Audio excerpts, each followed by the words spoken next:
Goeiemôre Suid-Afrika, my begroeting is in Jesus naam.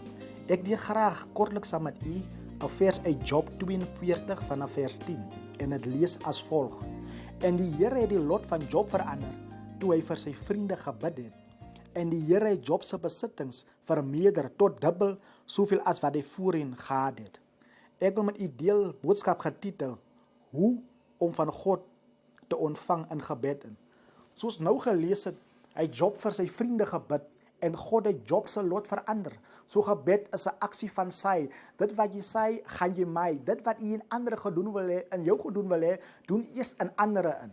Suid-Afrika, as jy wil verhoog word, dan moet jy jouself verneder.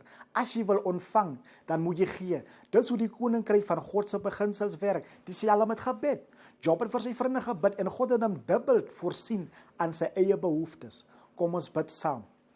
Vader in die hemel, ons bid vir ons vriende, familie reg oor die land, in die Republiek van Suid-Afrika, bid ons dat die hand van God op hulle sal rus.